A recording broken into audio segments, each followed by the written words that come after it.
that is designed on cycles. What is mean by cycles? Battery का life ऐसा बोला जाता है 250 cycles, 300 cycles, 350 cycles. What is this cycle? 300 cycle का battery life है, तो उसका मतलब ऐसा होता है कि 300 बार बैटरी फुल चार्ज होगी और फुल डिस्चार्ज होगी, because that is again a chemical, क्योंकि बैटरी के अंदर भी क्या होता है, केमिकल रिएक्शन होता है. तो बैटरी जो होता है 300 बार चार्ज होगा और 300 बार पूरी तरह से डिस्चार्ज होगा. अगर उस बैटरी से 20 एम्पियर 30 एम्पियर करंट हम निकालेंगे इलेक्ट्रोलाइसिस के लिए, तो बैटरी जल्दी जल्दी क्या होगा, डिस्चार्ज होगा.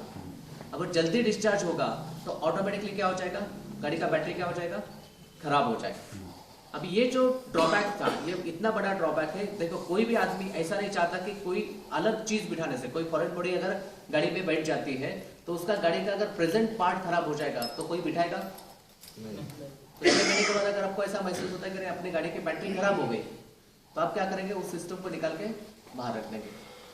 दूसरी चीज, जब पुराना सिस्टम जो था उसमें क्या होता था, 12 वोल्ट डायरेक्टली इस्तेमाल होता था इलेक्ट्रोलाइसिस करने के लिए.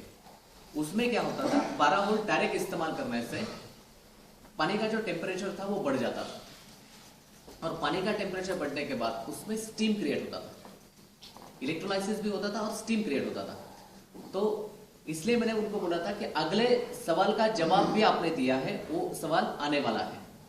तो स्टीम अगर क्रिएट होता है और वो नॉर्मल टेम्परेचर अपना जब अचीव होता है, जैसे एटमॉस्फेयर टेम्परेचर में आता है, तो स्टीम का कन्वर्जन किस में हो जाएगा, पानी में हो जाएगा. अगर वो पानी इंजन के ब्लॉक के अंदर पिस्टन, गर्म पिस्टन पे जाके अगर गिरेगा तो क्या हो जाएगा, वहां पैचेस आएंगे, उसको बोलते हैं ब्लॉक पोर्स बोलते हैं उसको. वो पोर्स आ जाते हैं उसके ऊपर.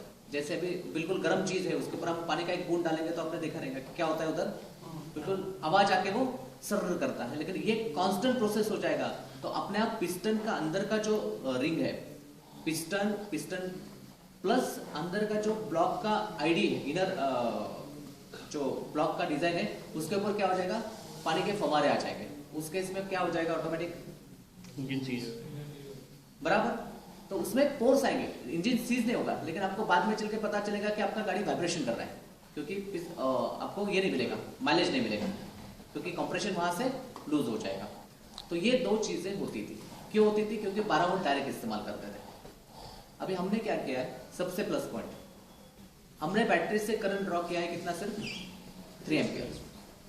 अभी 3 एम्पियर अगर हम करंट ड्रॉ करते हैं तो 3 एम्पियर का अगर मैं आपको सिंपल रेटिंग बता दूं तो अपना गाड़ी का जो हेडलाइट रहता है वो तकरीबन रहता है 75 वोल्ट का.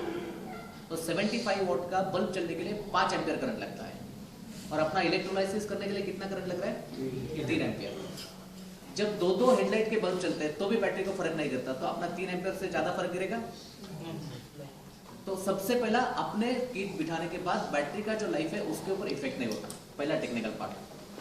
दूसरा, आपने देखा रहेगा तो अपने जो सिस्टम है, अपना जो पानी है जिसमें हमने इलेक्ट्रोलाइसिस किया, उसका टेम्परेचर राइज नहीं होता अबव 60-50 डिग्री के ऊपर. तो स्टीम क्रिएट नहीं होता. स्टीम क्रिएट नहीं होगा तो ऑटोमेटिकली पानी नहीं बनेगा. पानी नहीं बनेगा तो उसके जो ड्रॉबैक्स आते थे वो अपने को फेस नहीं करने पड़ेंगे.